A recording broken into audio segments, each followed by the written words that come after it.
L'association Tonka Puissancy a créé la radio Tonka pour vous. On te souhaite une bonne journée.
Maliens du monde. L'association Tonka Puissancy a créé la radio Tonka pour vous. Il était une fois dans un monde extraordinaire, un animateur pas comme les autres. Il était là. Tous les matins pour une mission bien particulière.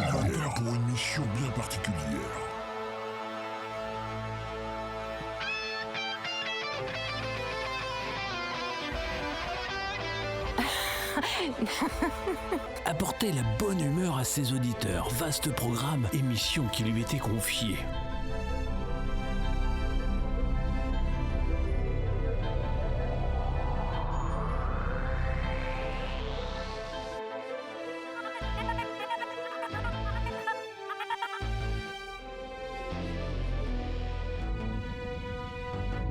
Au fond de la forêt, sombre et épaisse, il se prépare tous les soirs à cette matinée enchantée.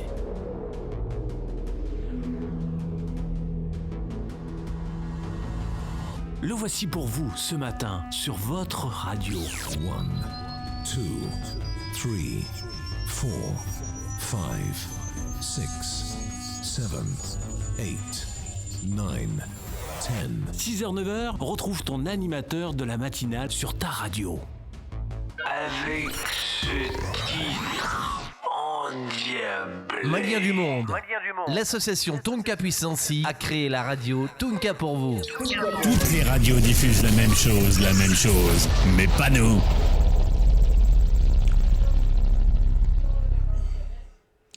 Bien, bonjour à tous et bienvenue dans votre émission Tarata Bougoudé tous les mardis sur votre radio, la radio Tonka, la première radio des Maliens de l'extérieur, celle qui toujours sera certainement copiée, mais jamais égalée. Moi, c'est Inédit, docteur Lararis, pharma pur pour faire blesser le cœur des jaloux, ils vont mourir. Tarata Bougou, c'est cette émission en hommage aux événements où pour faire un peu du sarcasme à l'idée reçue que les Maliens ont des mardis. Où que vous soyez, bienvenue. Et aujourd'hui, report de quoi de neuf à Taratabougou, entre le report des ANR, des assises, report ou annulation des ANR, Diko qui reprend du service, Choguel au bord de la chute, voilà, le tableau dressé, et puis un peu d'autres actualités. Voilà, c'est mardi, c'est Taratabougou, c'est un peu le cafarnaum des événements, enfin, c'est un peu la caverne d'Ali Baba, on y rentre et puis on prend quelque chose et puis on en discute. Salam alaikum, nedewa unisoroma unitlia udagairo uka radio sumandi dailela bit Taratabougou auka jemu kami mbesigi dongo do tarata dongo do tarata la ka ɲɔgɔn masala ka lajɛ ko tarata comme tarata ye koba de Mali la bi yɛrɛ ye tarata bien ko bi mun de bɛ Taratabugu la ko jɛrɛ min tun sigilen don n'o ye assise nationale ye ko Mali jɔli ko kuma bɛna fɔ k'a bɔra a ma donc Mali jɔli bilala siɲɛ wɛrɛ la an ɲɛ b'a la sa fɛnɛ ko Mamudu Diko a kɛlen don ka bɔli boloda nin ko fɛn fɛn bɛ sen na est-ce que Choguel Kokala Maïga n'o y'an ka premier ministre ye a ka barabila masurunya halisa parce que a nana a ma se ka maliyɛnw fara ɲɔgɔn kan o na kɛ bi jamukan ye ani kuma misɛnnin caman o yɛrɛ hakilina assalamu alaikum warahmatullahi taala wa barakatuh tinɛ denw docteur Lagare Farmapir bɔra koyi. Toutes les radios diffusent la même chose, mais pas nous. Abdoulaye Sy, directeur de programme. Sako tepeje yugo buchine maremu. Abchogodi kaja fune mafi abchogodi konga na seiga gidima. Ibo fa benge de zavra za kogadori ne benge mi ne be gosili de ke benge farmamba.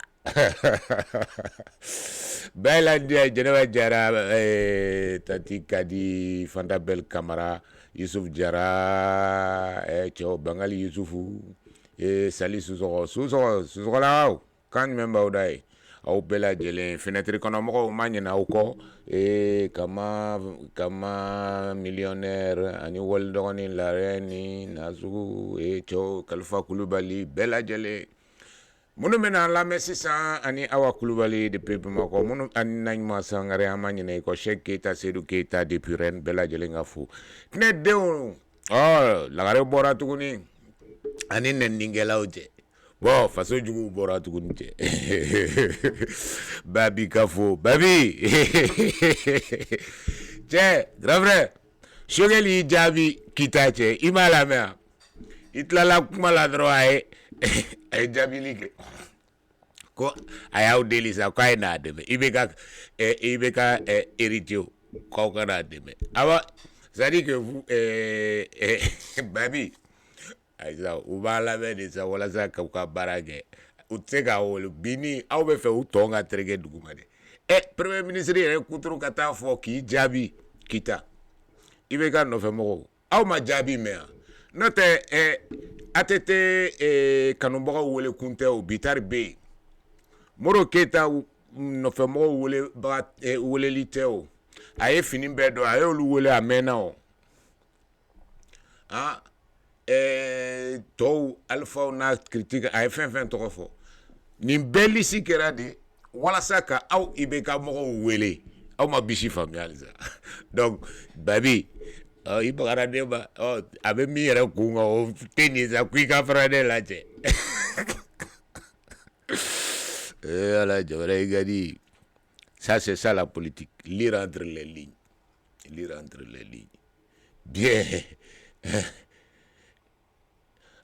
choy goni ne de anga dam ne jumala yo anga alla sangachi communiquer en calendrier ay net madala koy alin toma ani andem sedobe aidara netuma da kuma ina parce que lu fly ntoma Abdul Nyang ni o deninde olu tmadalama olu ka jugu ni ne ye quoi parce que u to sɛbɛ la ka mɔgɔw ka sɛbɛ parce que tellement assise in ye fɛn ye ninnu bolo Choguel ka nungɔnɔ si de tun don a nungɔnɔ si dɔ tun don tuma min na donc k'a fɔ k'o bɔra ma ne yɛrɛ de tɛ se ka da la pour que ne tun ka da la mɔgɔ caman bɛ yen n'olu tun y'a kɛ n tun bɛ da la kosɛbɛ mais Abdul Niang ni fɛnkɛ kɛlen n ye publication fɔlɔ min ye ani je crois Musa Jamu donc comme sɛbɛnni cogo dɔw b'anw na ɲagaralabɔ suguni dɔw b'anw na o t'anw pɛ n'an y'an ka mɔgɔ dɔw ye olu la i tɛ se k'olu ka kuma minɛ bɛɛ la f'i k'a sɛgɛsɛgɛ de hali a fɛnkɛ m'a partager a tuma ni fo n kɛlen ka communiquer ye Sangasi, Assise nationale de la refondation, République du Mali, un peuple, un but, une foi. Assise nationale de la refondation, ANR, panel des hautes personnalités de l'ANR. Co-PHP, communiqué numéro 1. Olu fana ye compté daminɛ 26 ye premier ministre kɛ premier ministre ye olu ka 1 daminɛ na peut-être u bɛ se 26 ma yɔrɔ ou 27 ma cɛ assise in na kɛ. Le panel des hautes personnalités de la refondation informe l'opinion nationale et internationale qu'en raison des concertations entamées depuis sa prise de fonction avec les forces vives de la nation en vue de trouver le consensus le plus large possible pour une participation la plus inclusive.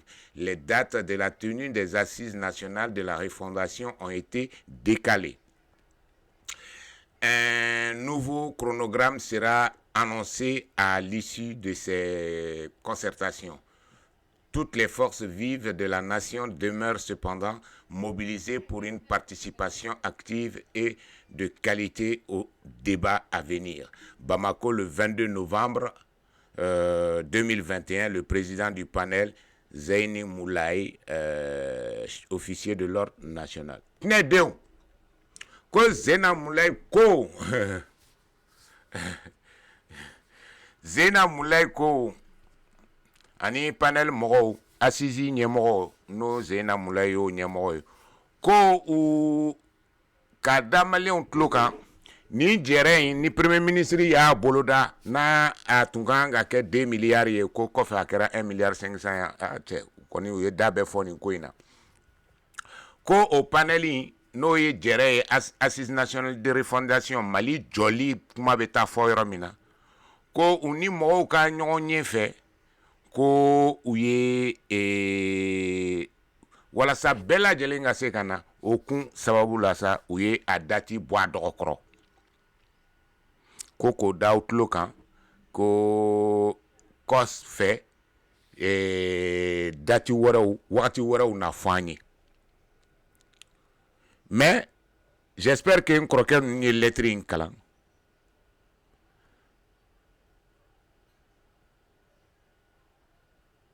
ça dit que décaler, est-ce que c'est le mot qu'il faut ici?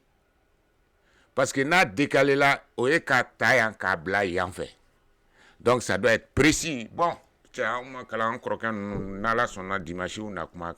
Mais toujours est-il que Malien Chama est féminin à Bora au Srafé. Am se ka fo président et Malien on ka wele quand même. Munuko coup d'état ou munuko coup d'état na on rebe tabagaw la. Par principe contre la chaise vide. Ne compte ta dingo de ou beta kurutu mkei. A kera encore ka sa mais au moins kunga digne resigilena.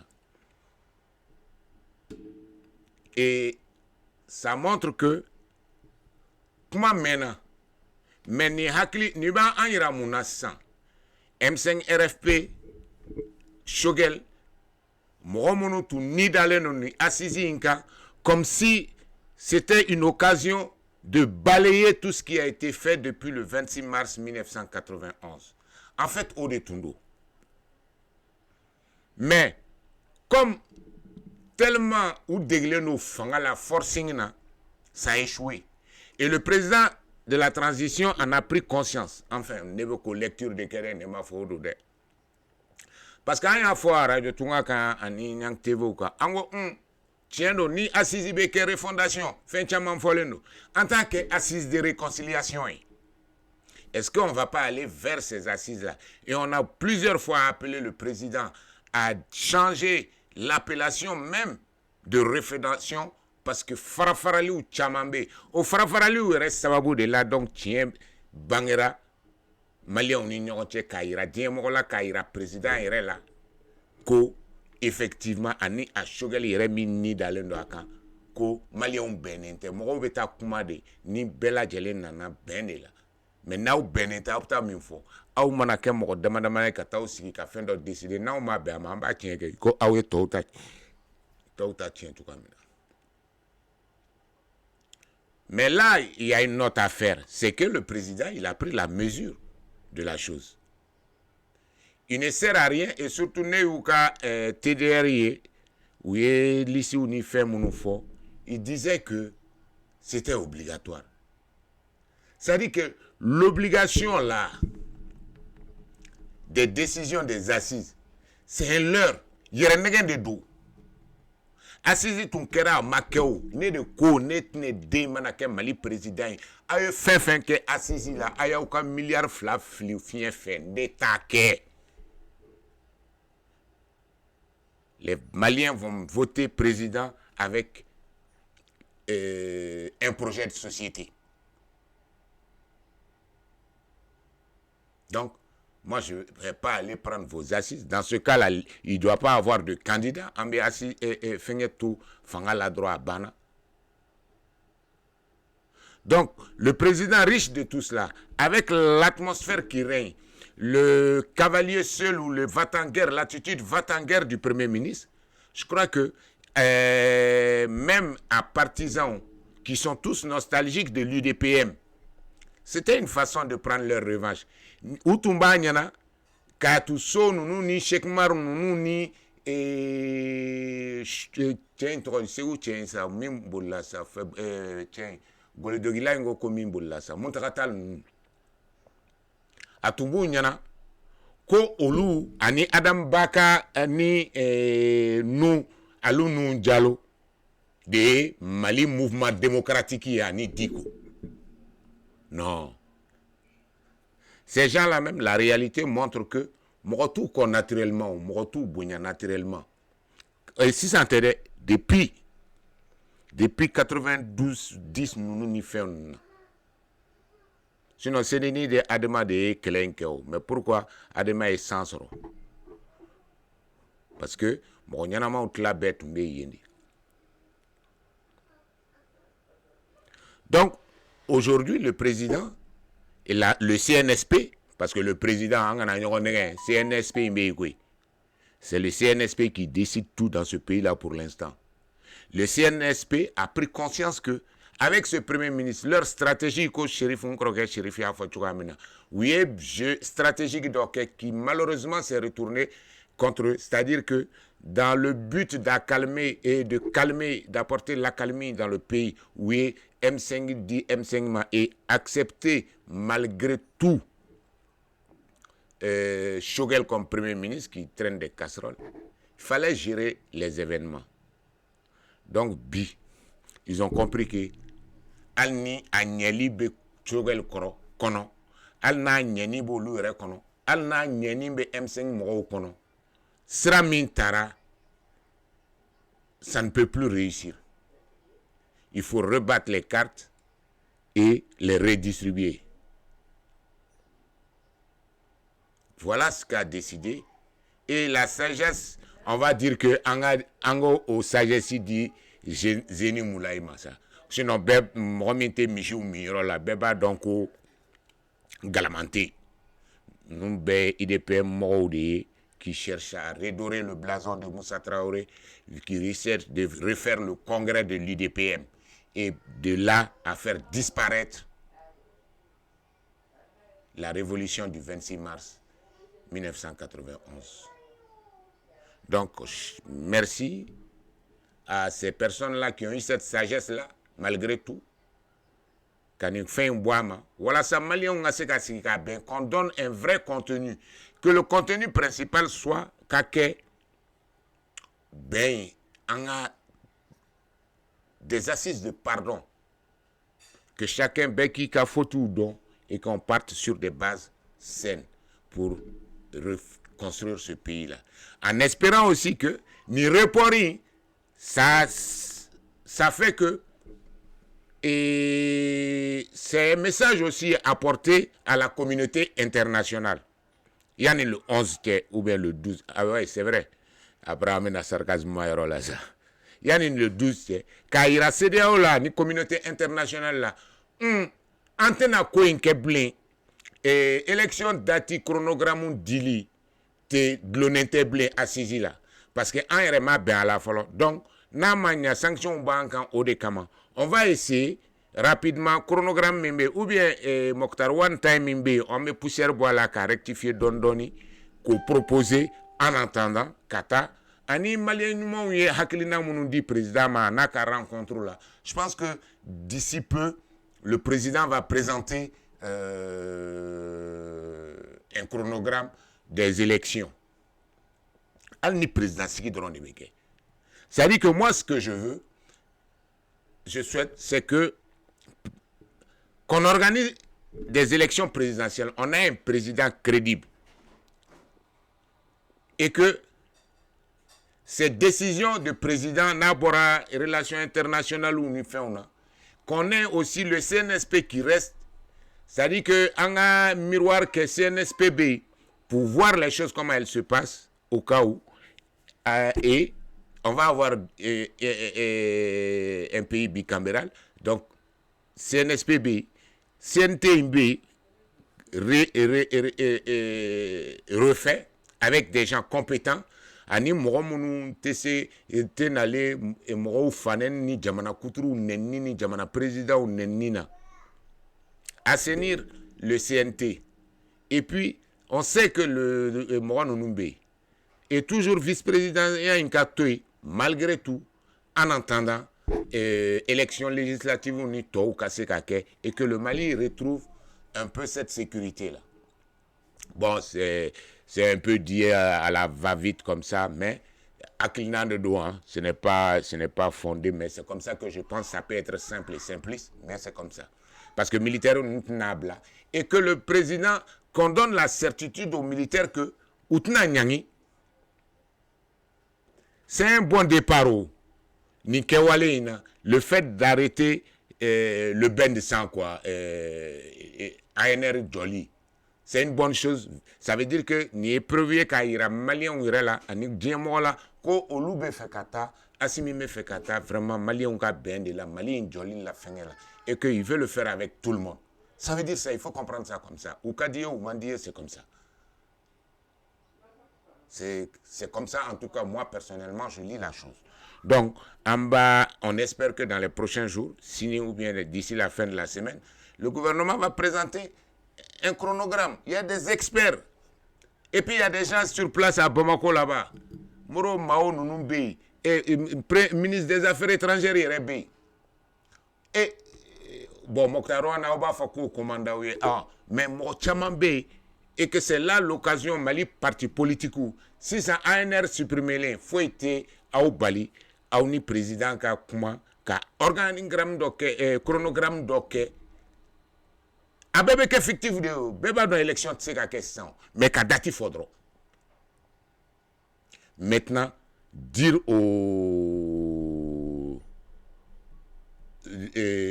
à la communauté internationale on veut bien utiliser les textes de la CEDEAO contre elle à Bana au lieu de Afouka dernière sanction ici là guerre bambara sécurité T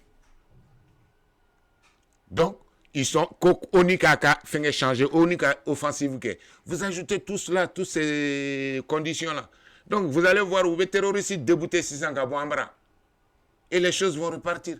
Non maquet, on va continuer comme ça et chaque fois on va renouveler et on trouvera un mode de fonctionnement de remplacement pour ne pas que Doka Mirikoube crève. Donc CNT comme à Koigné Djokori, on va l'élargir et que al numéro be sans kelengele ou sans flafla de que kake beren tourie abana Mais tant que ni permanent, mais il faut d'abord, c'est un préalable, un chronogramme pour respecter en dalakan, car respecter, sanction au kaouli, malien au kafien d'asro, bonya kada, anga, marabaka. C'est aussi simple, tout baya te.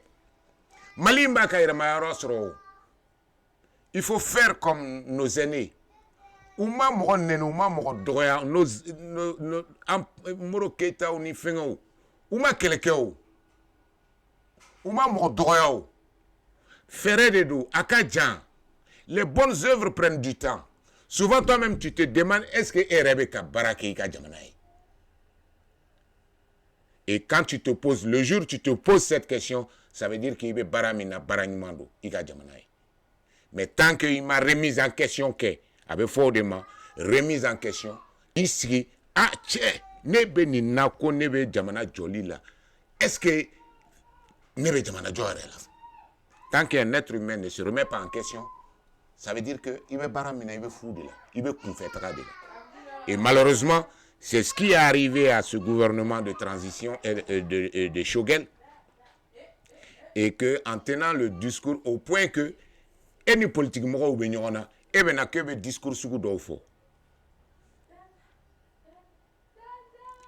soit carrément dire que amunye ibeka deunye héritier oui ibe journée kelen eta ko kamakui mais tu mélanges pas ibeka Modibo Keita Donata Borata parce qu'il y a fin que il y a iolu moko wele ima an wele itse katijo ko président be ye bara positif que quoi ibeka toro doala ayi ambe ibeka ko kuma de la ou de Koko Mali créera le 29 juillet 2013. Donc Mali fin B avant le 29 2013, nous on s'en fout. Tous les présidents avant le 29, nous on s'en fout. Va on état quand on ira des dames. Au quand on des mains na jamana inketa. Donc faut qu'on a des cas faut qu'on a ya fa ma angana au deme. Mais il t'a entouré n'ami. Moi, je parle de ça, comme l'a dit mes aînés, c'est juste parce que nous sommes de presse et je ne vais pas rentrer dans le chauvinisme qu'a fait. Mais mes lectures minka kola, mais n'ebsega famille à katate et puis qui minete. Mais toi tu minete ne olube fede. Les radicaux héritiers de Ibrahim Boubacar Keïta veulent que Ika boit des cas forts. Oui, on a fait une erreur. Iko chedo brange ya kuma min fo kunu. Ayo kalabanchi mena o kama 600. Che medio mingo fait. Donc, n'aidons en espérant que ni haklinement min sur la haute personnalité des assises fait, ni président de la transition fait, ça va une continuation et que les Maliens eux-mêmes vont prendre conscience parce que quand on écoute le ministre Jaël Le Drian, fait Mimban Kungan, à la drone de Badon, leur sursaut national et que la dernière chose à faire maintenant, c'est d'éjecter le Premier ministre. Sraga Fouete Nikoina, assisi Dronté. Parce que même en ayant supprimé, les gens seront obligés d'aller discuter avec le Premier ministre. Alors qu'à Youneni, avec Kewale là, et il a gagné à Takono, il va se pérenniser. Et puis à Kakewale Bede, ni coup d'état Warekera, selon les chartes de la CEDEAO, aller de Mali président. Il va dire que, parce que quand on revient à Mangantia, on est à Donata, Borata, parce qu'il est derrière aussi, hein. Il joue sur les deux tableaux, et avec Diko et avec son M5. Hein. Au Kafaoué Kabla, quoi. Voilà, ICJ, oh. Toutes les radios diffusent la même chose, mais pas nous.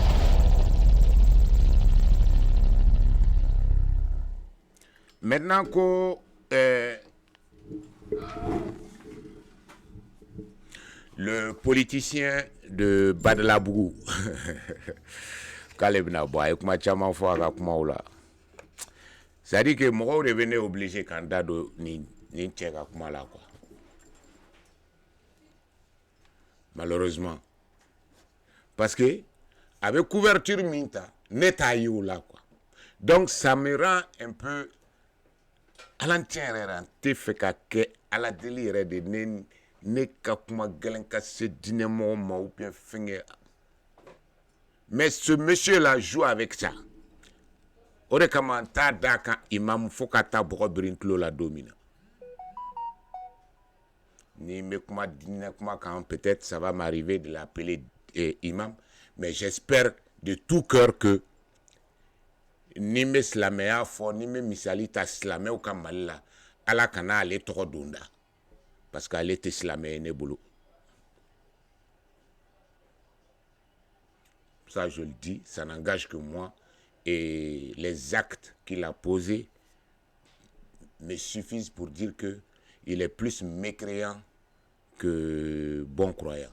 Mais qu'à cela ne tienne, kuma caman bɛ yen mɔgɔw b'o fɔ ko président ya ko b'a kɔnɔ, je crois ale an balimakɛ dɔ y'a fɔ o y'a ka droit yo. Nous on l'a toujours dit depuis a ye gɔrɔjigɛni ko kuma minnu fɔ an ko ko cɛ he kalabanciya dabila fo i bɛ n'ale politique la a banna a ka fɛn in na. Il a le droit d'être candidat, c'est un Malien comme tous les autres. Il a le droit k'a da don Maliko kuma la, mais il n'a pas le droit d'utiliser ni légalement ni moralement ka diinɛ utiliser ka don Malien kan. Il n'a pas ce droit-là. Il n'a pas ce droit. Diinɛ y'an bɛɛ ta ye. Mɔgɔ si tɛ nin diinɛ an tɛ n'i to i ka diinɛ in kɛ o de kama n'aw b'a fɔ imam a bɛ digi an dɔw la ne kɔni personnellement a bɛ digi ne la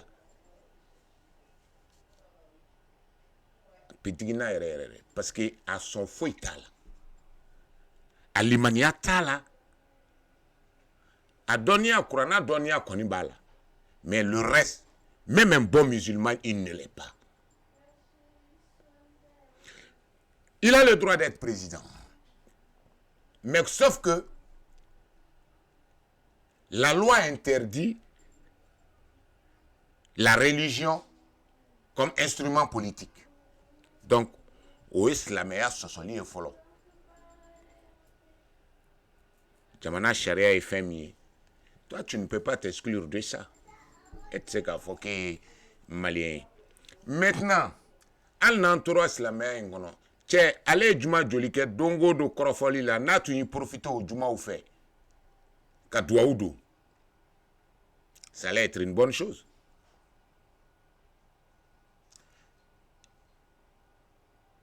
Et wari min bɛna dépenser ka taa ale ka nin meeting politique in na ko duwawu don wa kuranna kalan ani saraka bɔ est-ce que olu ka mɔgɔ ninnu courant musulman olu m'a fɔ ko saraka man ɲi ou bien Wabia ou Besaraga bois. Parce que j'ai l'impression que est-ce que les binanko ni les sabako ni fen beko lubra ali banin. En général, ali moramun tout ce qui a fait à ta misère, je pense. Au Besaraga bois tu connais. Dis qu'on nous n'y foigné. Nebe flila on te dîner donné. C'est pour ça que je dis vraiment parler au récamage. Kamoro utu et diko. Ba na ka kegundi aba ese kan to bloquer mais na anti bloquer o ne ba don ne bi minero mina ne te imam day to kan donc bi kosi tu vas me cadrer. Tu es un homme politique, tu es dans notre cour bac à sable et on va jouer ensemble. Digo koko mo ye galonda la ko vidéo do bora ko jaibe Facebook la guerre et donc Facebook te jamana jo hein FM be jamana ci o kon nga se ka jo a t'écoute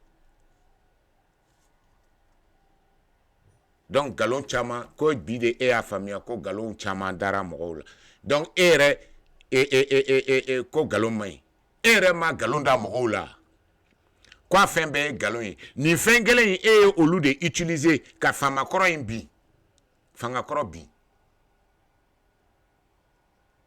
Et quand tes communicateurs disent que Tobe ko minke ko galon bu mine ere ka kuma ko galon be atigi mine mais galon ye mine o de mangoya no tachien bi no fait politiquement ali ka jouer ka dîner i ka slameya ka blast douti la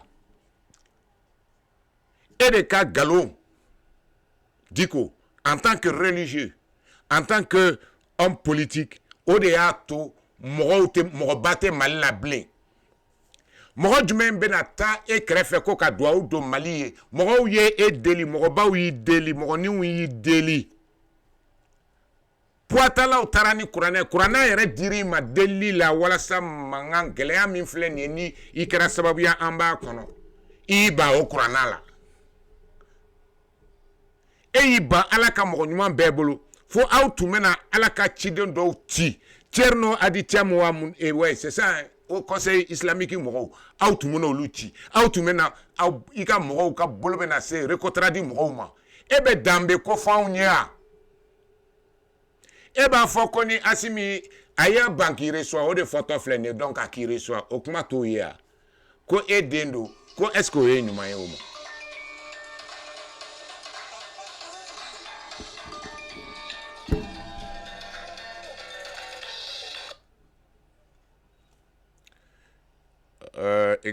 nga o parleur sɔrɔ balimakɛ allo radio Tunga tinete tɔgɔ duman ni jamu duman Iketa pour Kagame.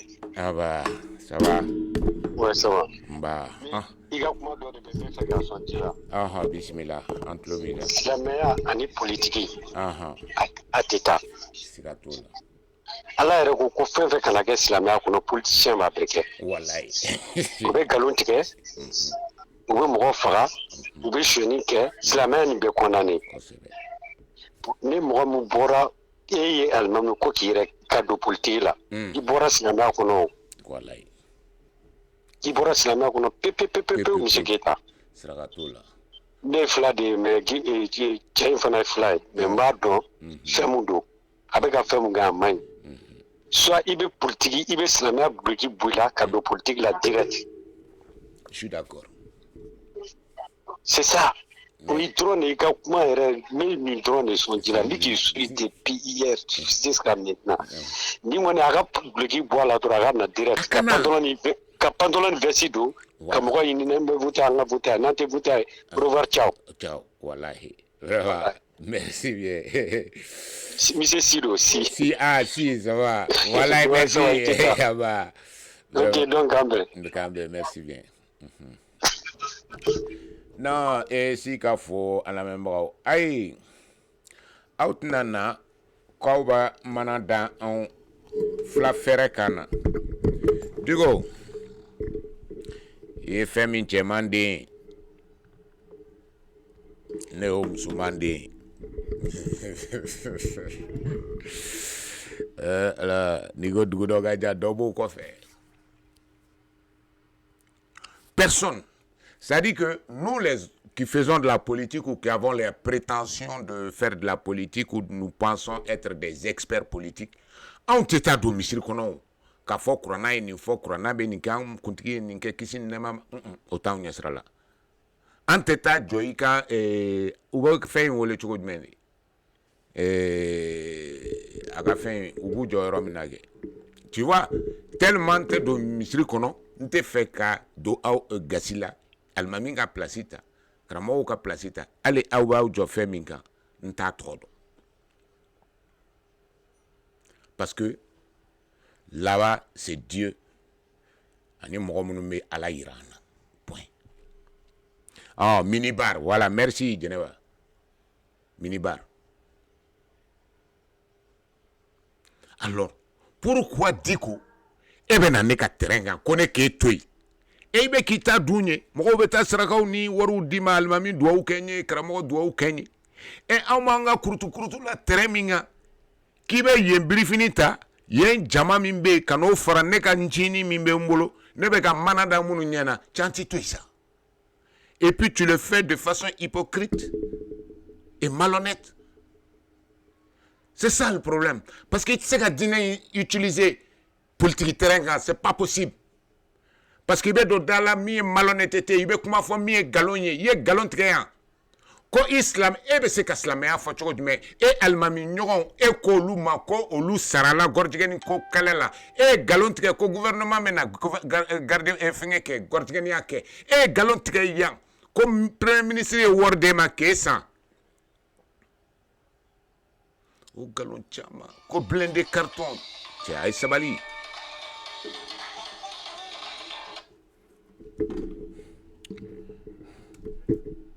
Allô, monsieur Sané. Ah, salam alaikum. Maaleykum salam. Avedi, ça va? Demain, Toroste Iradou. on a la télé, alhamdulillah. Saha. Aha, bismillah. Ah, Malukou, ça. Aha. Bon, franchement, bon, nous, on est les numéros de, c'est pas trop fondé. Comment tu vas dire, on a une quoi.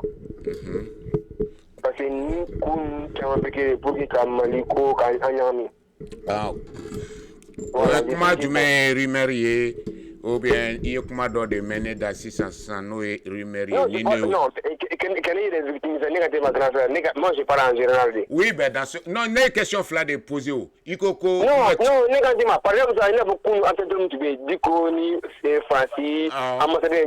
Voilà, donc au Jabi, notre nez, il y a Ikoko rumeur ou Kana Namanya. Voilà, moi je te pose une question. Est-ce que. Oui,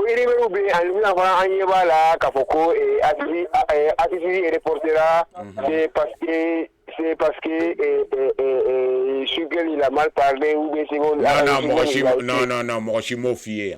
Non, il ne va pas faire un regard. Moi, non, mais communiquer des BO. Je vais communiquer des BO. Voilà, maintenant le communiqué est précis, les commentaires sont libres. Oui, je sais que le commentaire, communiquer parce qu'il faut avoir au minimum d'intelligence. Par exemple, quand c'est à sanctionner le Mali, on a un chronogramme avant le 12 sur l'obéissance. Alors que Assisi débat après le 12. Donc maintenant, il faut comment faire?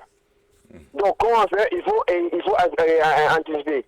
Anticiper comment Mali a fait organiser parce que là, il y a un Assisi qui chronogramme dit obligé à amener la puissance sur le colon. Donc maintenant, il faut détacher. Parce qu'il faut que le faut qu'on a un jour pour lui aller assister tirer à mon là. Donc maintenant, nous, on veut tirer à mon tour là. Bon, bégan à balak ni qu'on est à tenir. Ni commenter le mondial là. Assister les portraits là. Ni nous fameux ou bien faire cas et chronogramme de différents moments pour que on a la sanction colon. Donc maintenant, après ça. On est assis, voilà, nous on connaît. Il faut savoir jouer avec du temps, il faut savoir jouer avec des mots. C'est ça qu'ils sont en train de faire. Voilà. Ah, d'accord. Voilà. Oui, voilà, mais est-ce que n'est qu'à finir condamné? Est-ce que n'est qu'à avis condamné, par exemple? Non, il n'y a pas avis condamné. Donc, il ne faut pas condamner aussi la façon de penser des autres. C'est... Non, c'est pas condamné. Il y a condamné comme il y a pendant tout le monde. Il faut photo là. Parce qu'on a complètement. On a gris qui a fait le territoire qui a passé le crier ou bien qui a fait le crier entre Sogel et Azimi. Entre Sogel et Azimi, ça se passe très bien. Voilà. Comme on a créé, ça se passe très bien. Ah, d'accord. Et tu sais, à ma fois, qu'on interdit les nous.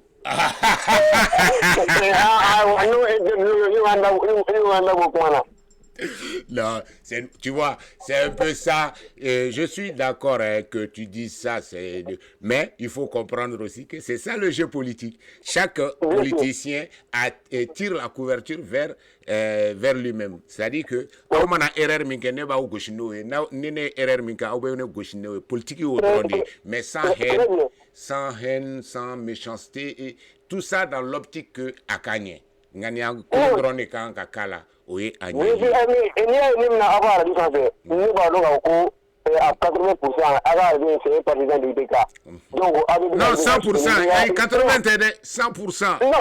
Non, voilà, bon, on est 100% du BK. Donc maintenant malgré avec tout ça là, on a eu le contrôle là. Avec quand il y a comment? Tout à fait. Maintenant, on va commencer la non donc mon travail avoir le hal c'est bon. Nous on là, on ça va on parce que on va avoir tout le monde qui va pas embêter. Tout à fait. Au minimum on est qui va vouloir c'est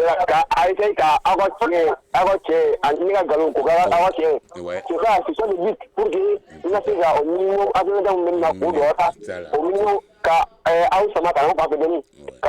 ou même nous pousser à être plus précis dans notre argumentaire. Le but de la discussion, c'est ça, c'est comprendre, mais pas pour qu'à tient ou bien qu'à morodo qu'à comment qu'à fin quoi. non mais c'est là on a problème c'est Mali d'abord. Le Mali Boraï. C'est pas Mali d'Ibeka comme il a dit le Mali d'abord, c'est pas ça. On a problème, c'est Mali d'abord.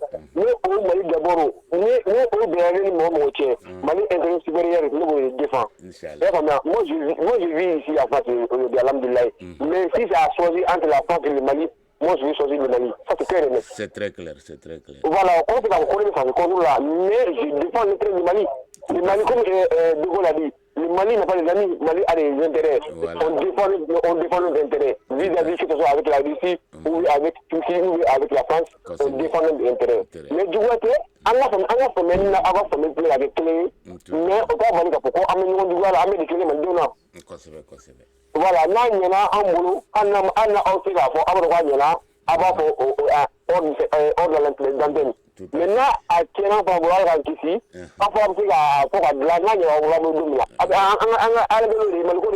tout à fait. Bien, c'est vraiment où les diarrhées. Et tu restes. Avec la partie émission, donc, juste avec la démo, quoi. Quoi, bismillah. Ok.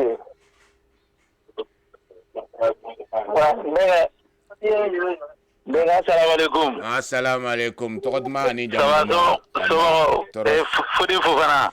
Tu m'as ça. Et si, quand tu as un téléphone d'une sensible marque. Ah bon? Maintenant on est out là. Ah ok. Alors, n'importe quoi. Il faut donc la aller. Ah d'accord. Il y aura qu'à Janade. Mais Messi n'a pas qu'à draw. Il va il faut faire. Taï Magoula, ni si on a nous venons à côté de Diaboy. Voilà, parce que, comment ça s'appelle, mon père a la télé, mon père qui canon. Voilà, n'a pas eu canon, on a dit ma héré. Voilà, ben, au lieu de me faut qu'il peut être Mali d'abord. Voilà, mais à un moment, nous aussi, au lieu de faire ma poche d'abord, nous tombe. Il va. Mon Goukolo d'abord. Voilà, c'est le mec qui a fait, il t'a fait. Ah, à quoi nous mettons à faire? Ça, Sigatola. Voilà, il va faire, il t'a fait, à quoi nous mettons à faire? Voilà, donc, avec le jour de l'antécédent, parce que moi, il faut que tu le mais famille, tu t'en es donc quoi? Voilà, ni à famille, à la côté de Mamie, de que ça a héré, mina de la Kanchizoka. Amin, Arabi. Kamboanja, la Kamplan, Inshallah. Amin, Arabi. Il faut faire. Jamana Kanu, Jamama Baula. Amin, Arabi. Jamana Dong Dula. Amin, Arabi. Kanki Kantanga, Inshallah. Amin. Avec la bonne mission. Merci, il faut faire. Salut, Keda. Ah, tiens. Eh, ya Dumia, quand on est célibataire, il doit, mon. Il y a Dumia, quand on a un brûlé tamponné. Et flagué, va calocalo quand faut la mort, c'est que flagué là. Avec flag, il y en a coluca que nous toyons. C'est vrai que le Mali d'abord, mes hectares d'abord.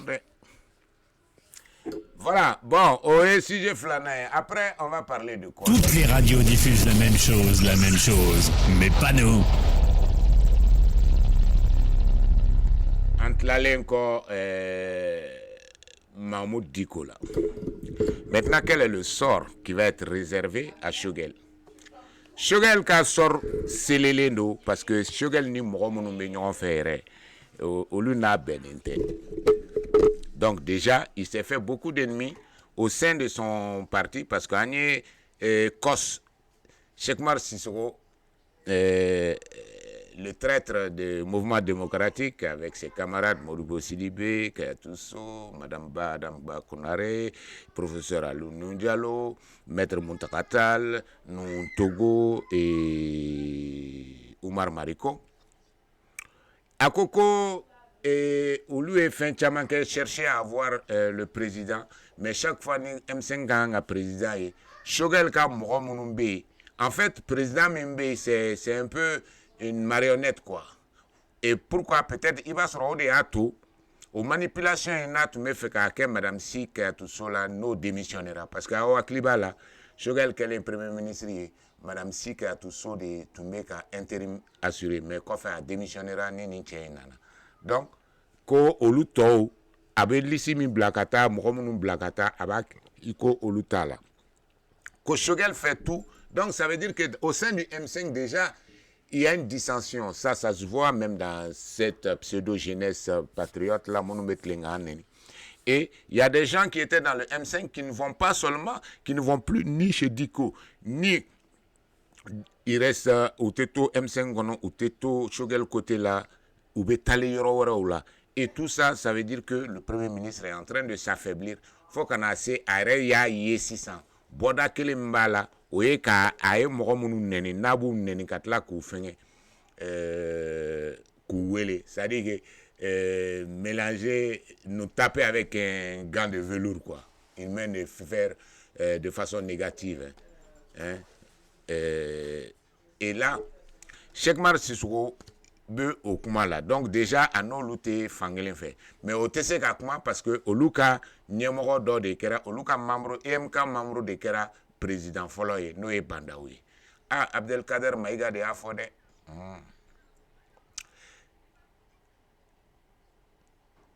Ya ne kuma do e koka chinois wele.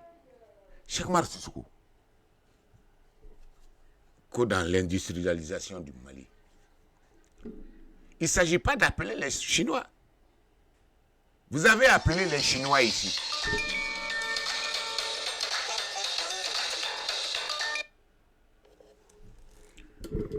Allô, Radio Tunga, Tokodma Anidjamdouma. Ah? Allô? Allô, Anoula. Amba Anoula. Neba, Avedi. Ah, Kane, Avedi, ça va? Ça va. Mba, Bismillah, Neba. Ça va. Mba fouara baranyumana. Mba, ça. Anye daele, ali beka, Mali onye daele. Eni Jean-François, ni Chérif. Voilà, ou fou. Parce que l'état malien, mi man cerveau lo quoi, haketo quoi. Mi man kumulo kono quoi. Ni fait flene ko M5. Depuis Moussa Tana no gouvernement na. A cité mi ma poste soro. Ayi. Mais Ashima délégué démissionné ko fanga tabolo mai. Bon, olu bena mun de fanya na. Ni ngali gele. Bon, on va retourner pour nyasi ko français. Français, Malien il avait français en folo. Nio compté faralito ban folo. Oui kele. Français be ta intérêt de ni pourquoi en fait ta intérêt ni. Ah sige, wallahi a fotu ni sigaka. Hein? Pourquoi ta intérêt ni? Franchement ni ma ne kon memi fo ni Malien o mabo mo ko la. Anga jamana tetanye. C'est clair, c'est clair. Hasriya drone do. Wallahi. Ani karsabe nyente saka kenye drone do. Sinon Ibeka Mali kunyaga nine kuno depuis Alpha ka fena premier ministre joli. Abena na shima sega mo wonya mengo Ibeka na na Mali bla haraika. Wallahi. Wa franga do.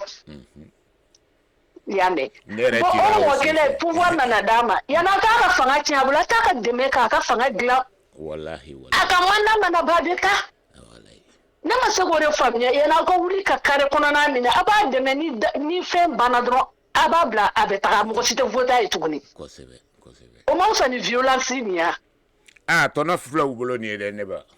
Mais toujours voilà ko amem maliko de la même maliko là c'est pas vrai. Sinon, Maliga fait pourquoi toutes ces violences au Mali? Oui, ça c'est la question qu'il faut se poser. Tout à fait. Ah, mais moi, franchement, en termes de Maliko, là, même au la ni Joroko. Voilà. Choguel est talco, halo, kuma, arrête ce gars fort. Et nous, la demsa nous, minakouye, nous, ni bane, nous, ni fanenike. Ah.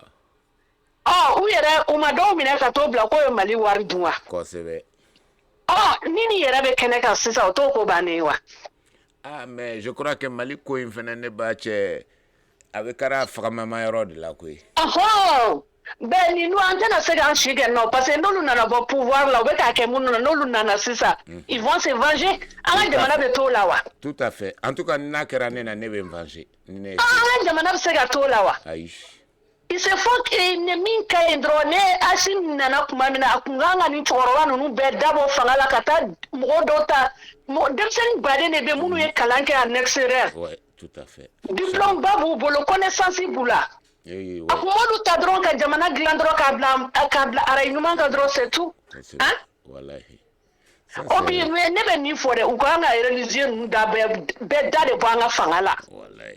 Banda wo de ke o banda ko parce que même ni Jean-François ka émission na mais green yera ma tellement que mo munu be boka a cheche neni ate dora fola mali be glan to ya mina bo drone de fola quoi mais be boka neni mais ni ma do ambe tami quoi ah wallahi ni ne ko me tasrali ka olu mo ke ezankele oni audite ta fo ko non c'est pas la peine olu mo ri pour toi non quoi parce que la danke il va sur la dame la dame tout ka solo quoi franchement la dame tout ka solo de boute c'est ni mo bote ki mo nyone na ma fengi la ma fosi wallahi ima la dame si bonne kono c'est clair ça c'est clair ben ande won me miga émission sur kuma be ala ka bolo me aka barala libi amina rabbi amina mali herabe boyo ala ka nati amin sino fefen bi sigi ante français fe onye chege baranye fose chege baray bara mi ke beyo yo yame Thomas Sankara mi ke beyo yo ko sebe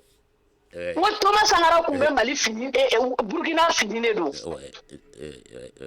yame ali tando kumado kerando manama école la fin piene ya munu kumbe kambe ta yiru turu sanyo mana se nako seno ni fe mais aussi tentuni école yere ka keke aussi tentuni nataro bisika usiki ko le patriote na do ta bota ta même un simple moral à l'école on fait plus non la morale c'est l'argent que ton père a donné au maître c'est tout.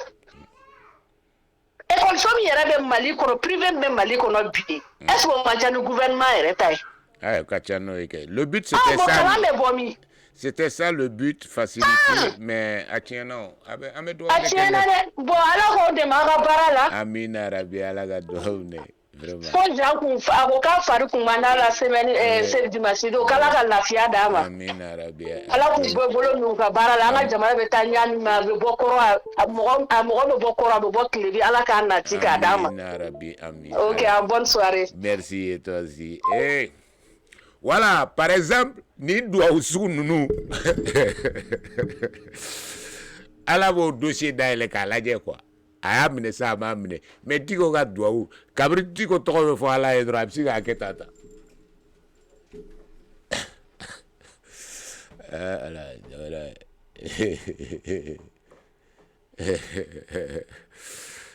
Alors bon, anga tien fo nyon ça.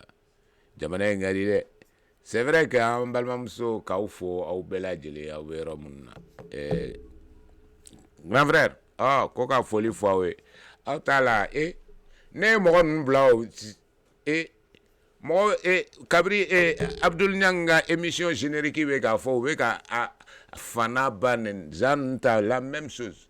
Ni ne commenta sera wa jokone ka utui. Che on a mis la mine drone ne konta ingoni mar amone vene la tmadola anga tien fo nyo wallahi kava sugo ne klendo ngani wal do ngani ndu ye dumini dama nate kongo va fakade bien c'est vrai que parlant de Che Guevara ambalmamso e hakilaji en marakeni na Ibrahim Kébé, félicitations pour le livre. Je pense que Nabe Malin, je vais vraiment Malin français, je vais m'en procurer une et qu'il faut dans le but de t'encourager. Et je crois que on s'est pas trompé sur toi. Des erreurs ou des choses que nous on pense être des erreurs peuvent arriver, mais Ikabara Yebarake Ika livre la Ika fo moro livre ina au de moro deuni nga ye maraka drone o de Ika defo quoi fenge fade flan j'espère que vous avez les nouvelles fois n'y avait qu'à tout sur la Haïti de qui kana fonye ko nga flam soko nyana borako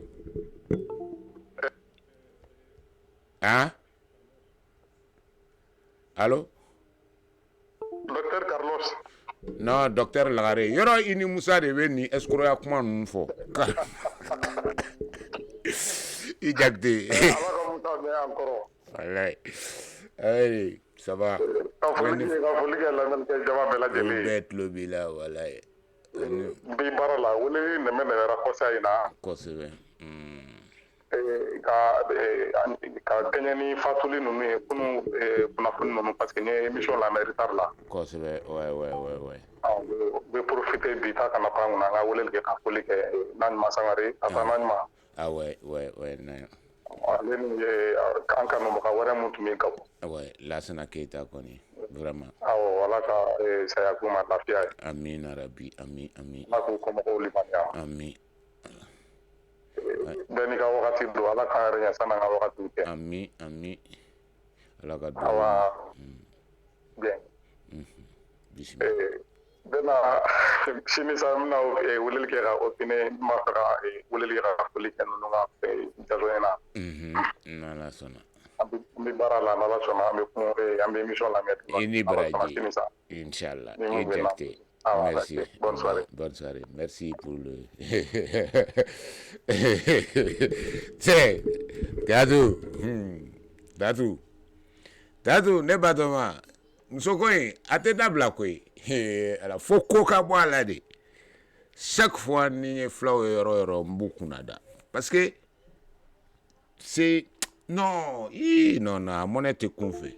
Wa e do were la do ta kubna flamso dem sen blan kono ya shegin do dia belebele jamja nsigara yoro mena o belebele jamja ma yoro inde flab ka jenya o ka fam nga belebele la ma siga bola de est-ce qu'on fly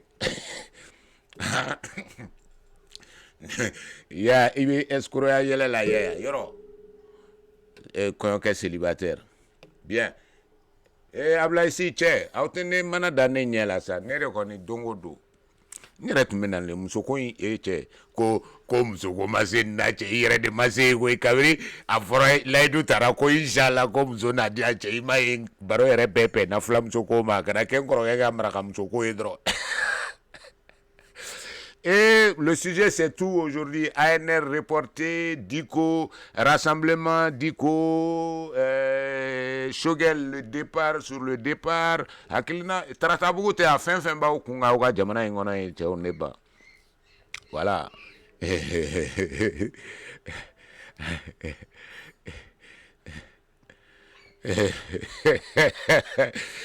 Si, voilà. Ni cadeau et M5 na flamme sogama. Aïe. De toute façon, ça fait plus de 50 ans que j'attends. Donc, bito, ikuluvalite. Voilà, il n'y a tumbalango bime et chenga donc les gars là. Wa, merci, maître Konare. Ngao ofenega. Men tu meka kuma Ibrahim Kewe Marakeni. Kewe de, ne parti ke ne psonga doeka parti là, mais ne devait que président, ne tsega ke Maraka tanga ene. Tu as de l'avenir, bats-toi comme ça, et yaksa, tu sais que Mourou Moï, Kati Djo, Katamana Mourou Nenu. Ben les cervelés là, Aoumouni, Ani, Kouate, Srikal, Aïta, aller à l'école, au lieu d'aller à l'école de Oumar Marikola, aller à l'école de Ibrahima Kébé. C'est l'occasion pour vous, Aouka Kalabantia, Aouka Dabla, à un livre mis sebe, Aouka ta livre Kala. Voilà un jeune utile. Donc, Québec flânier bibina, en plus, à papier chamambe, miato, mba, à fin d'oni, ni livre, ça fait que j'ai énormément de respect pour ce jeune homme, Al-Naflila, mena takli de, ferre de gars à takli. Eh, avec des blagues, bal vode, il connaît. En bas. Bah, c'était Eredou, correct. Ah, bah, je vais dire. Moi, folie que la moi bella gelée. Clubila. Que folie qui règle, folie que j'ani chérie. Ou belle clubila. Carrière fou. Mais folie qu'un peu moins de fenêtre à la gueule nous là. Ami merabi, ami. Alors un héros n'y a rien d'adorant. Ami. Ah, beaucoup et digo qu'on a besoin de beaucoup non. Ah. Quand tu as doué. Ah. Bon. Ko ni mɔgɔ min ye Koni to durablement il favra koni tumblema ko. Ibi reta. Ale ka ko ikele no de quoi.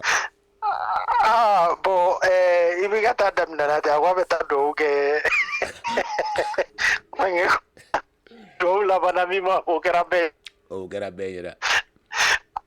No ko ga beta do da Nigeria. Au na jera ke do minta o ta ajugo ma. O la bana to na be wi. No ga beta do da o be so ma to di. Na. O ngo ba era bulu. Ouais. Mais mo bo kuma do fo nya ko je du be la ba yo ko blai. Siga foi to la. Na o je du siri ala ba. Avec la ba mi ma o be ba do. C'est clair. Voilà. Nu jera kalonga walla u bebe ke je u shikleni te nyoy. Wallahi. Pena ka fere de be kelela. Tout à fait. Bon, ni min ta ko ga benya ke to ta ti. Barado nde. Barado. E mu beskile ki maku e hagi. Kono ka si nyogo ma tu kono ka si nyogo ma de. U be ke nyogo ma kono tourner la de. U bebelen no tourner la ke nyogo. Ka beti sur la je. Bon asimu nunu mo woro de famia. Olu fe ko nunu be nyogo fe u te nyogo fe. Donc ni asimu nunu ta. La ko tilale. Ayo. Ya madame ne fulo. Ore ko o fe walla ali. Ayo mo soro bunu be. Tout à fait. Na ma ugal. Allô? Bon. Ambalmake Kafentkera. Non, ma mi famille. Je vais vous raconter une chose qui se passe au Mali. Fait. Et c'est vrai, voilà, Tungarakeo. Donc, Digo Kanma, Auna Warware Blab, et Café Mimbol Goroga, Blagata Tunia. Katlaga, Philippe, Katauga Duguchi. Sugonada, Allô, Sugo, avec Jogodi Nedoni. Chambe alatano che, biye finge domba do cheo. Nego wal dogani ndu, iye dumini ndama. Wal dogani Sugo, kwa Sugo. Oshmanale, dumini ndo gada le ko. Wa dunte se toblila. Wadai. Voilà. Wa fitri waledo. Nema dala nati M5 na. O akasa ki fuyeni o karti tabolo inde. Ay de M5 bamuru taboy. Eyena, o bamuru diwo buram so de do. Donc ouais, c'est vrai. Faya fo kwale kera uludo e ko anga beton da anga dala. Donc avec le 28 quoi. Wallahi hakli tumboro ko wallahi c'est vrai donc dimanche do abo keneka quoi dimanche do na tara ko ne ko me poison ngam na kadama ambe lafia wallahi ambe lafia dara ko ba isugo bismillah. Ok, ni vika boro la men dona kono na system ka mais an la melika jegulumba abela jele fo bet lobila boro ka usan kwa ni kuma na ibe famia klima be famia mais ni ma kuma akli won tigiti famia wa akli man tigiti famia wallahi diko be ka mi organiser ni porke mo ko te do so ba to mo ko to danga ku ayo bolola gelo be sigi so voilà mo to danga ni yo danga doro o yeki dara chin o la de kwa wallahi afotuguni kele sile no yoro min ko nana biya mi yoro min ko min bi aw mi ala fo ka ala barkata wallahi masaja ba jinye ke ko nana mama ni be chinye ka ke ko kibe ala fe kibe ala kira fe wallahi dimi be dula wati bla la me dimi te da e kan kuda la kwa wallahi awu kaya di alama ibe ka ko kaya di alama wallahi an be kan sigi an wo ala kelen kono ni mɔgɔ ma ni film in tigɛ san bɛɛ ka tigɛ san parce que guichet bɛna fermer sɔɔni sisan quoi ne kɔni t'a bɛ n bolo dɛ ne yɛrɛ ka tigɛ san mɛnna quoi Mamoudou Diko b'a fɔ k'ale bɛ bɔ k'ale bɛ mɔgɔ labɔ mɔgɔ bɛ Mamoudou Diko kɔ maa jumɛn bɛ Mamoudou Diko kɔ i y'a ka sandwich ni demi ni Coca-Cola non mɔgɔ tɛ Mamoudou Diko kɔ dɛ ne tɛ jigin Mamoudou Diko la dɛ ne bɛ jigin politicien minnu barika bannen don Mali dugukolo sanfɛla kan jamana kɔnɔna na bɛɛ n'i place de don bɛɛ n'i ka baara de don jamana kɔnɔna na min ye docteur ye o ta ye mɔgɔ furakɛ ye min ye jagokɛla o b'a ka jago kɛ min ye sɛnɛkɛla o b'a ka sɛnɛ kɛ min ye mɔnikɛla o b'a ka mɔni kɛ min ye jamana marakɛla o b'a ka jamana mara siga t'o la an ka politicien ninnu ma Mali politicien m'a fɔ Mali politicien ma politique faamuya jusqu'à présent c'est clair fɛrɛ de don mais diɲɛ ma don o don Mali politicien fɛrɛ bɛ ban de u bɛ fɛrɛ de bɛ tunu la quoi adamaden filɛ nin i bɛ fɛn fɛn ta k'i b'a décider ne bɛ nin kɛ o bɛ kɛ sɔrɔ i pɛrɛnnen don a bɛɛ la i ye sigi ka début lajɛ i sigi ka cɛmancɛ lajɛ i sigi ka laban lajɛ mais an ka politiciens mana nin hakilina in ta togo togo kɔnɔna na n'u ye mɔgɔ ye ko jamana bɛ mɔgɔ min kɔ dɔrɔn hali n'e kɛra kafiri ye ke ala ka yafama ke e tɛ ala yɛrɛ sago la diɲɛ kɔnɔna na kɛ u bɛ t'u meleke i la de quoi wallahi a fɔ tuguni politicien filɛ ta Mali politicien depuis 91 politique Mali politique ma moderniser ali Mali artiste moderniser le no bi ni Mali politicien yi o ma moderniser quoi diɲɛtigɛ kɔnɔna na quoi ni bɛ diɲɛ kɔnɔna na kɛ ala yɛrɛ minan dan kan bila diɲɛ kɔnɔna na ala yɛrɛ ka tagabolo kuma dɔ bɛ kɛ a bɛ wagati de jateminɛ ka changement kɛ wagati dɔ kɔnɔna na mais toujours olu ye politique daminɛ ni wagati min kɔnɔna ye u tɛ fɛ ka changement don politique kɔnɔna na u tɛ waati jate de minɛ quoi n'i ma waati jate minɛ dɔrɔn i tɛ kɛ fosi ye kuma lankolon fɔla kɔ i tɛ kɛ fosi ye mana ko kɛnɛba kɔ wa i tɛ kɛ fosi ka tugu mɔgɔ lankolon kɔ o bɛ kɛ mɔgɔ ka tugu e kɔ dɛ e bɛ tugu mɔgɔ lankolon de kɔ wa i bɛ mɔgɔ lankolon ka idée de ta u tɛ ka waati de jate minɛ fɔlɔ 91 ni bi cɛ la diɲɛtigɛ évolué de don quoi diɲɛtigɛ taara ɲɛfɛ min na a jateminɛ an ka mɔgɔw bɛ don fɛn sugu dɔ bolomafɛn sugu dɔ kɔnɔna na ni hali n'a tɛmɛna anw kɛrɛfɛla la an bɛ tubabu jamana min kɔnɔ an b'a nu de minɛ e ma ye n'an taara Afrique kɔnɔna n'a fɛn sugu dɔw kɛra ɲɛ kɔnɔna la mɔgɔw fɔ karisa filila yɛrɛ ma mais ça fait des années i tɛ nin mobili kolonden ninnu i ɲɛ la i ɲɛ la i t'a sisi mobili sisi bɔtɔla ye ayi tɛ mobili sisi bɔtɔla ye wa ka do ka États-Unis filɛ tan dɔrɔn ni mɔgɔ bɛ ka mobili boli n'a ka mobili sisi bɛ ka bɔ polisiw b'a lajɔ ɲɛ fila de la i b'i gare de n'a ka sisi tɛ ka joli tɛ ka a boli tɛ ka dabila i b'i jɔ fila fɛ i tɛna mɔgɔw poisonner ni mobili gazima ye o mais n'o kɛ Afrique kɔnɔna na u b'a fɔ karisa filila yɛrɛ ma dɛ fili yɛrɛma tɛ diɲɛtigɛ yɛlɛmalen de don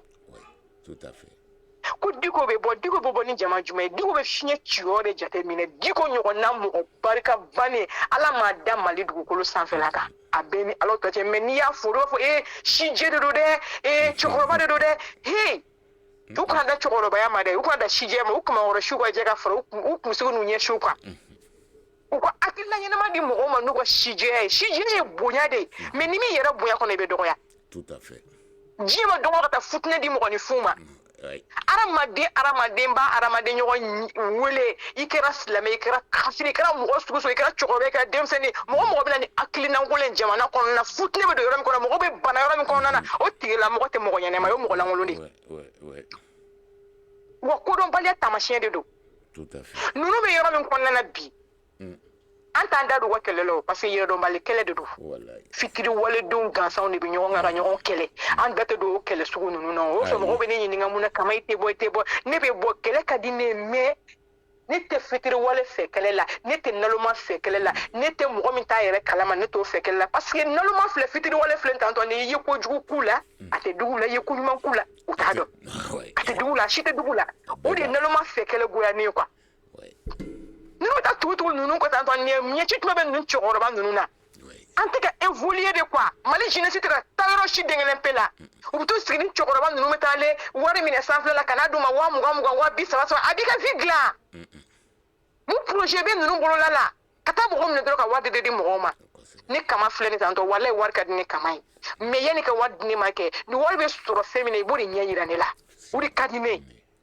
mais ne ka to e kɔ dɔrɔn a diya n'i tɛ don min na n b'a sɔrɔ cogo di kuma ka ca dɛ et puis mɔgɔ minnu bɛ taa mɔgɔ minnu nɔfɛ bamakɔdenw tɛ b'u nɔfɛ o olu sɔn ne mana village ninnu citɔla ye quoi tuma dɔ la n bɛ sigi k'u filɛ nin de don quoi ni nin bɛ tɔɔrɔ dɔrɔn nin bɛɛ de ye kelen ye quoi hadamaden bɛ wusa ni hadamaden mais nin ma wusa ni nin ye quoi nin tɔɔrɔ bɛ digi na quoi sinon kɛ o village ninnu kan ka ci o n'i y'a fɔ hakilima b'a faamuya village ninnu kan ka exploser ka bɔ Mali planète yɛrɛ de kɔnɔna na parce que olu burusi kɔnɔ mɔgɔw e ka olu kɛcogo lajɛ olu de bɛ taa ta ka bɔ village kɔnɔ mobili de bɛ taa olu ta ka na n'a ye u bɛ fɛ ka Bamakɔ don u ɲɛ la wa u bɛ fɛ ka n'u yɛrɛ fara yɛrɛdɔnbaliya kɛlɛ de kan wa mais n'a kɛlɛ bɛ wuli ni mɔgɔ faga bɛ kɛ village kɔnɔ mɔgɔw de bɛ faga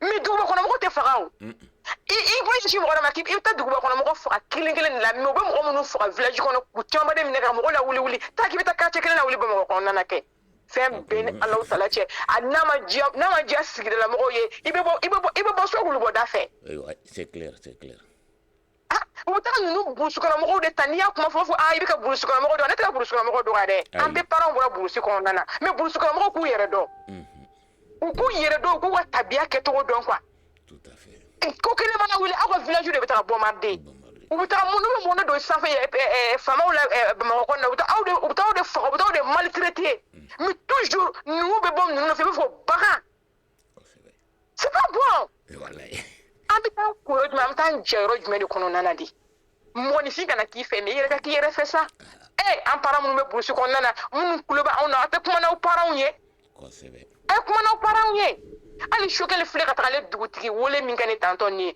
ne kɔrɔkɛ a sɛbɛn i k'a bila fɔlɔ n'u tun bɛ mɔgɔw minɛ u tun b'a kɛ commandant ani mɔgɔ minnu bɛ poste ɲɛmɔgɔya ninnu na mais i sigi k'a lajɛ dugutigi faga de bɛ na daminɛ dugutigi faga de bɛ daminɛ ala tɛmɛ sisan u ye dugutigi minnu wele ka t'u bila Bamakɔ kɔnɔna na u tɛ tasa ju la u tɛ tasa nɛn na mais selima dɔrɔn u bɛ bɔ dɔrɔn ko mɔgɔw bɛ ka bɔ hey dugutigi minnu bɛ Mali dugukolo sanfɛla kan bɛɛ k'i yɛrɛ dɔn n'i y'a fɔ dɔw b'a kɛ kumajugu tɛ dɛ bɛɛ k'i yɛrɛ dɔn ni kɔrɔkɛ parce que olu fɛn bɛ dugutigiya la bi i bɛ taa sɔrɔ u bɛɛ bɛ kulomasamaw sigiyɔrɔ de kɔnɔna na u ka baara kɛ kelen tɛ dɛ bonya de kelen don ka da u kan kitiw de b'u bolola la ye o kitiw min b'u bolola tantɔ nin o ye bonya de mais a tɛ komi o ye diyagoya ye dɛ dugutigi tɛ Mali dugukolo sanfɛla la bi ko mɔgɔ min bɛ ka dugu kɔnɔna la bi k'i b'a fɔ k'a ka bɔ i ka dugu kɔnɔna na i tɛ se ka ordre di mɔgɔ si ma bɛɛ n'i ka titre foncier bɛɛ n'i ka permis n'i ka lettre de b'i ka du la bi mɔgɔ tɔgɔ de faamuya o wallahi et puis kuma tila k'o jɔ tuguni ko ni maires bɛ sigi burusi kɔnɔna ninnu na ou bien ni députés bɛ sigi ni terrain bɛ feere dugutigiw da bɛ dɔ la dugutigiw bolonɔw bɛ bila la ngo u bɛ ka gɛrɛgɛrɛ ni futinɛ de ɲini sa ka di maliyɛnw ma sa ni conséquence bɛ wuli dans 10 ans de kɔnɔna na u k'a kɔrɔbɔ u k'a kɛ maires kalannen don dugutigi minnu bɛ dugutigiya la bi kulomasama tiɲɛ de b'u bolo la koyi u yɛrɛ ka dugutigi sigi n'o tɛ dɛ dugutigi si tɛ dugu kɔnɔna na bi min b'a fɔ ko nin ye ne wolofa de ni dugu in sigi ko ne b'o dugu de kɔnɔ ou bien ne yɛrɛ de ni dugu in sigi ne b'o dugu kɔnɔ o dugu ka dɔgɔ Mali kɔnɔna na dɛ a bɛɛ ye kulomasama dugu minnu sigira minnu bɛ san 200 bɔ bi ni dugutigiya b'u ka sodaw kɔnɔna na u k'u yɛrɛ bonya n'i yɛrɛ bonya fɛn bɛɛ bɛ bɛn i la i ma turelakaw ye lagosili min sera turelakaw ma a ma se dugutigi si ma Mali dugukolo sanfɛla kan mais mɔgɔw b'u k'u ɲɛ tu a kan an b'an sigi an b'a lajɛ faama wɛrɛ bɛna Mali dugukolo sanfɛla kan kɛ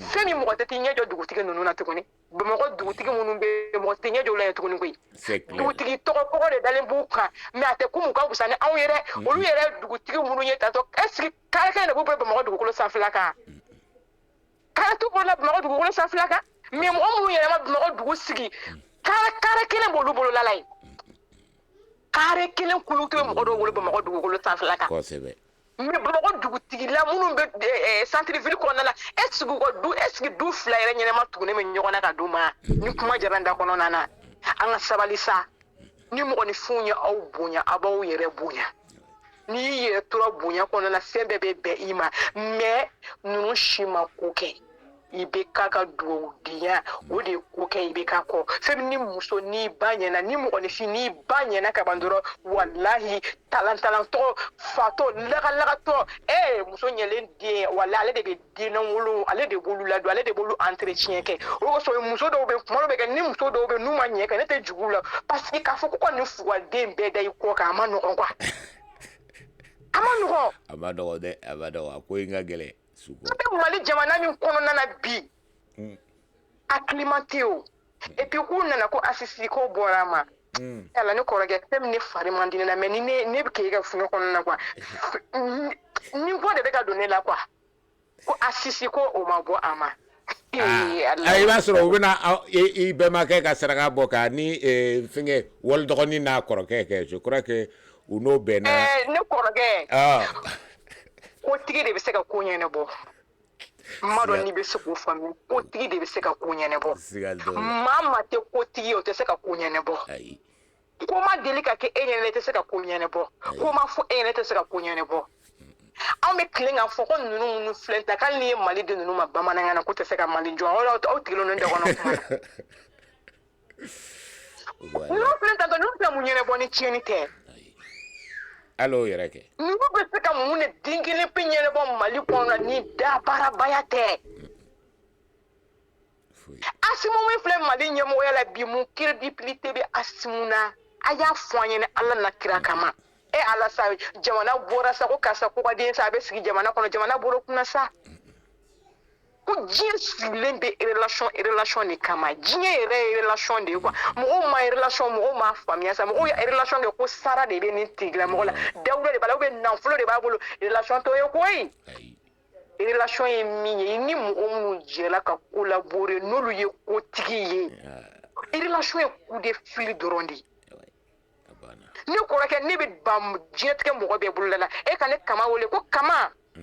E nin ko in kɛ nin ko in ma bɛnɛ ou bien kama i ye nin fɛn in fili bolo nin fɛn in ka di ne ye dɛ a di ne ma ou bien kama i ye nin ko in kɛ nin dabila i kana nin kɛ tuguni e bɛ se ka ne wele ne b'a fɔ ne kɔrɔkɛ walahi problème t'a la an cɛ la relation min b'an ni ɲɔgɔn cɛ la n y'a ko bila ou bien an cɛ la kama n bɛ nin fɛn in di i ma o crédibilité jumɛn bɛ Asimu na Mali dugukolo sanfɛla kan Asimu dɔnni dan ye Mali kɔnɔna ye ni Mali yɛrɛ bɔra la n b'a fɔ ko Bamakɔ dɔrɔn hali Mali bɛɛ tɛ Asimu dɔn. An ka sabali sa an ka ko di kotigiw ma sa n'Ala sɔnna suguyaw bɛ kɛ ni bɛ di i bɛ kama ni fanga in bɛ segin ka na di Bakoniba den ma walahi fo ni Ala ma si di a ma Bakoniba den bɛ wele ka ni fanga in di a ma ɲɛ tɛ ninnu si kɔnɔna na Asimu filɛ ne tantɔ nin ye Asimu bɛ niveau min kɔnɔna na bi ni fanga ka di komi naloma ni mo de fiɲɛ nana naloma ka fosi de man di quoi naloma ka ɲi min na dɔrɔn i k'a bila dɔrɔn a ka ba dun yiri la n'i bɛ ba tigɛ quoi wallahi Asimu ye ba dun yira mɔgɔw la mais bɔcogo t'ale la tuguni ba kɔnɔna mɔgɔ si tɛ jigin a nɔfɛ baji in kɔnɔna na a kelen dɔrɔn de bɛ noyé nin kelen nin na tout à fait a k'e sigi mɔgɔ Asimu bɛ ka taa mɔgɔ ɲini tantɔ ni tantɔ kɛ olu si tɛ Asimu minɛbaga Asimu minɛbaga ni Asimu bɛ ɲɔgɔn ye diɲɛ ma don o don m'o kuma f'i ɲɛna dɛ mais n'a kɛra don min na i b'a fɔ ni Asimu ma minɛ n'a fagabaga bɛ ka ɲɔgɔn ye diɲɛ ma don o don Mamudu Diko bɛ ka min organiser k'Ala ka barika don a la Ala ka Mamudu Diko to a koda fɛ ami ani Asimu ninnu fila n'u ye ɲɔgɔn n'u ninnu ye affrontement kɛ a bɛ lakale sa a ma fɔ i bɛ ka taa bɛ da tarigu la ale ta da tarigu la dɛ ale ta bɛ da tarata wule de la tarata wule et puis fana tuguni n tulo b'a la tuguni ko banni dɔ kɛra n m'a faamuya dɛ a ye an ka lamɛnbaga dɔ don ani an kanubaga dɔ i kan ka dɔn o la sisan fo n'a bɛ weleli kɛ a bɛ Libreville Gabon walayi ale de don tuma dɔ la n bɛ fɛ Ala ka ɲina banabagatɔ la Ala ka yafa k'a ma ani an bɛ taa jɛ min ma Ala ka nɔgɔya n'a bɛɛ lajɛlen Ala k'an yɛrɛ ɲɛ k'an ta don kɔnɔ n kun hakili la n ko i tun bɛ tarata wule y'a ko bɛ ko la ayi sugɔ i tɛ ɲuman fɔ dɔɔni sa ne kun bɛna fɔ sisan kɔnɔ parce que an ka quartier kɔnɔna na ayi mais minnu fana ninnu y'an ka mɔgɔ ye Ala ka ɲin'u la mɔgɔ t'i somɔgɔ de ka sukuya la mɔgɔ bɛ dugawu k'i somɔgɔ de ye kosɛbɛ do ba ko ni échoué awo ni échoué te mandola e ibe do ka e ali ni ta do mais quand même ala kana mo bila de mo ti fe jinyo ko na kwa na sala ni ma do ka le shuru ala kini d'Afrique fo ala ka nyina la kwa ni ta o yoro ni ko mais ma mo to ko fore sugo yiti aba aha les demzeli nous venez frère ya sugo do ni man tige akana na friend tige je pasi nun sugo nga ko kacha Youssouf Diarra grand frère keta c'est donc fenge ko yé tien quoi Sunjata Saraka yé tien quoi parce que assisi Mali Joy au Borama ou bien a wena communiquer wara ke Sunjata Saraka ko venalade ou bien Cheikh Keita Yigo Bujide Moussa Diawara Daouda Kabara avait dit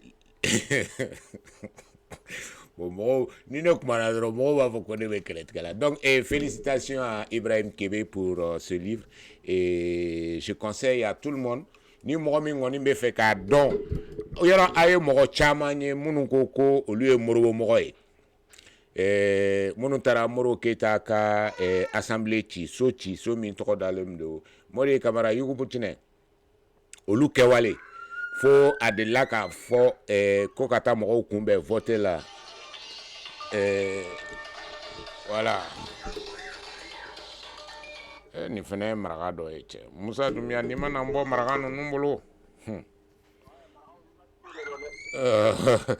nebe Musa wele 600 au bébé kalmena ni Musa nana Musa be mi njoro la nyodo Moro kalama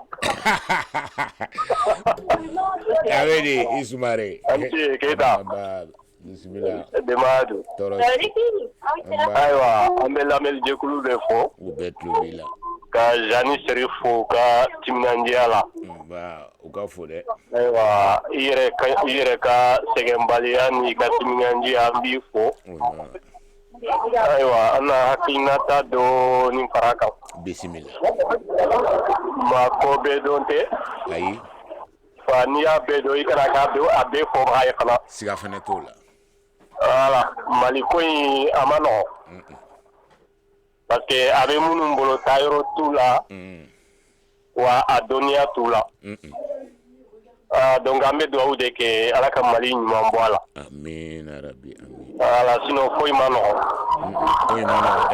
parce que odona nyekuma minke on a des plaines parce que il se ga mo de menaire bado akanga tayro mi voilà anga te mo do ba mo lambe to ka misaya voilà ya mine de ale hakki chena abone gar ko ale la kamuni ya amina yo ludi nga comme taxami ouais ulu ko makko anti tayro de ere bora kinta yo mina ere de bodo sa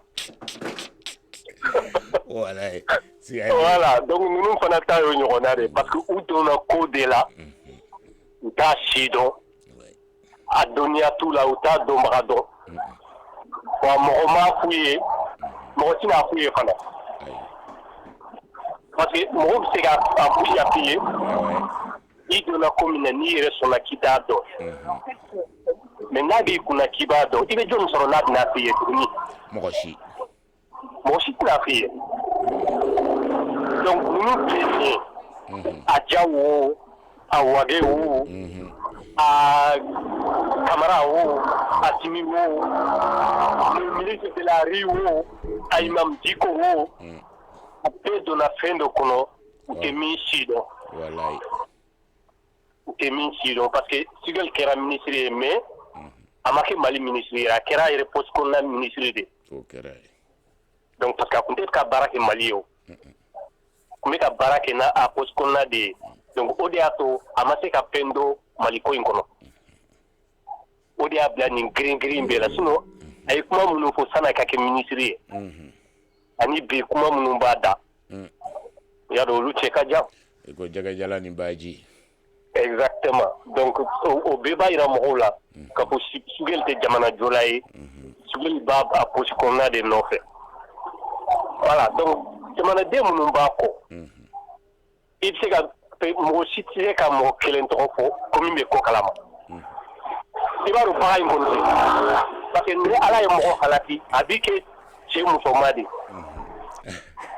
n'o ye u ka Ben Sancerveau la c'est pas Ben Sancerveau c'est Ben Sancerveau voilà ala y'o danga de k'a kɛ cɛ musoman ye parce que a kun y'a kɛ muso de ye ka tila k'a yɛlɛma k'a kɛ cɛ ye ala jɔcogo b'a jira donc o tɛ se ka jamana jɔ jamana hali yan filɛ nin ye an b'a fɔ ko démocratie liberté égalité ke cɛ musoman ye ni mɔgɔ bɛ tugu i kɔ yan nɔ u ka politique la u b'a fanga d'a ma dɔrɔn mais kɛwale la il y a beaucoup de différence ani mɔgɔ ɲanama mɔgɔ normal ni ɲɔgɔn cɛ kosɛbɛ kosɛbɛ parce que olu yɛrɛ bolo ko bana de don ouais voilà donc bɛɛ n'a ɲɔgɔnna bɛ ten de ni hakili t'i la dɔrɔn i bɛ fɛn bɛɛ de kɛ fanga ye sinon an bɛ diɲɛ min na bi ni fanga ko don fanga bɛ jɔn na ka tɛmɛ États-Unis kan fanga bɛ jɔn na ka tɛmɛ Grande-Bretagne kan la Russie la France mais u tɛ mɔgɔ si kelen ni fanga ye u b'i gosi ni politique de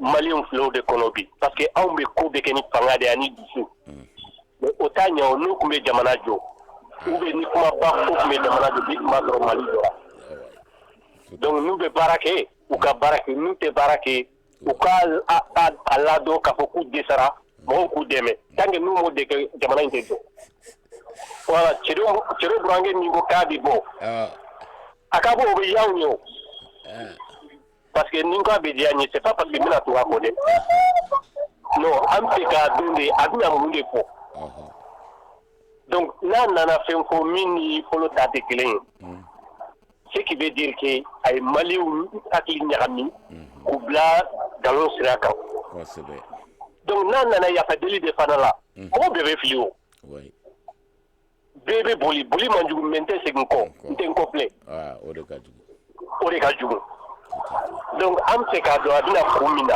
a bɛna mun de fɔ parce que a kun ko jamana problème ye IBK de IBK kɔni taara ça fait 1 an et demi bientôt voilà donc ni a bɛna min fɔ an bɛ fɛ k'o fana dɔn voilà parce que on est curieux d'entendre ce qu'il veut dire n'a danna ne ma kɔni a taatɔla dɔrɔn mobili ka bin n'a ye cɛ awɔ an b'a dɔn mais n y'o de kɛ n'a nana yafa deli la o kɔni o ye ko ɲuman ye an b'a fɔ an b'a ka yafa minɛ dɛ mais ko ɲuman kɔni de don mais k'a fɔ k'a bɛna kuma nin y'a siɲɛ 3 ye nin y'a siɲɛ camanba ye koyi a y'a fɔ ATT ko a filila a y'a fɔ donc il va pas c'est cɛ he ni fɛngɛ est-ce que pont dɔ bɛ a ka yɔrɔ in ni yɔrɔ dɔ in cɛ o de kama ne k'i ma an bɛ se k'a dɔn parce que soit a bɛna fɔ k'a filila soit a bɛna fɔ ko ale de tout suite a bɛna fɛn dɔ de fɔ kɔni tout à fait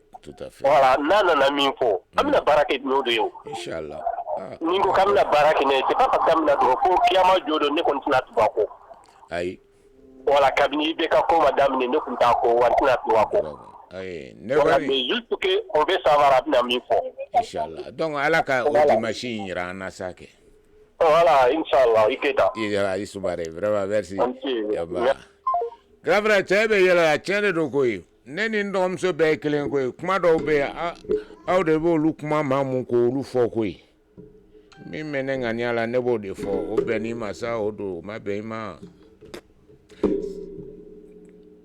parce que fana bɛ li Kamara forum bɛ yan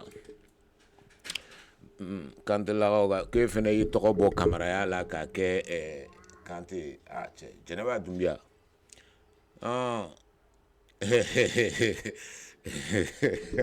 Kamara muso ninnu cɛ olu ka lɔfu ka bon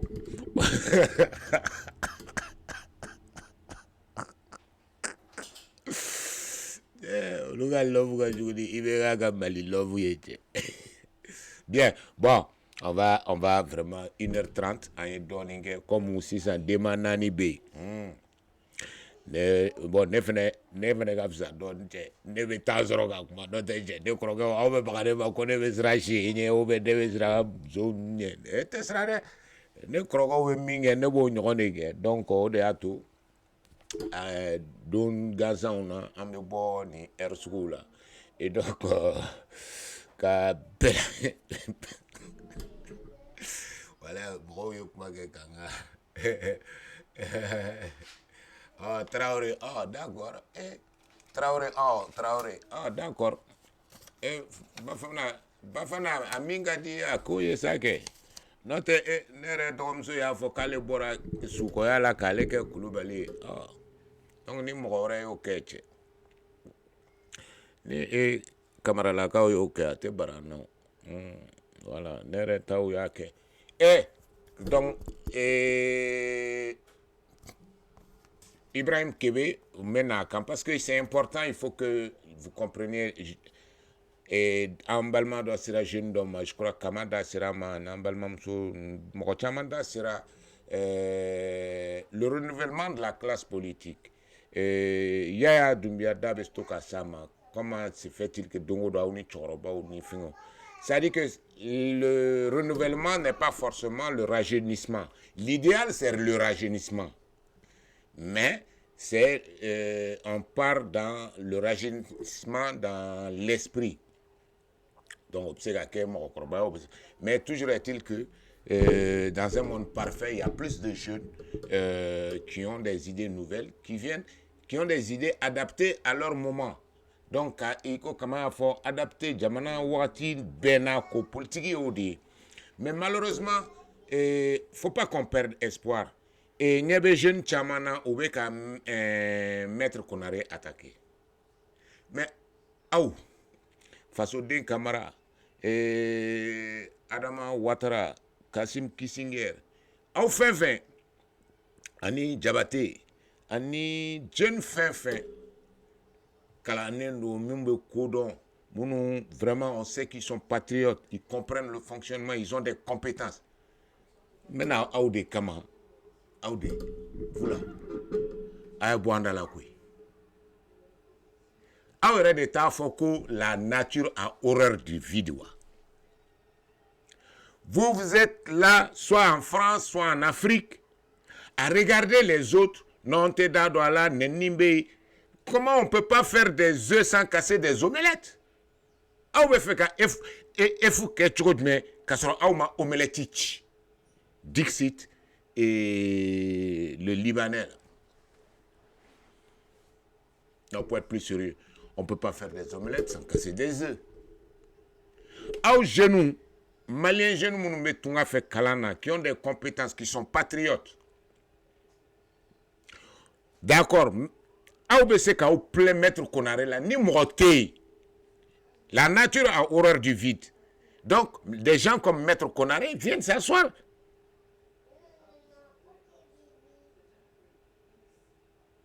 Au pays des bornes et des aveugles, les bornes sont rois.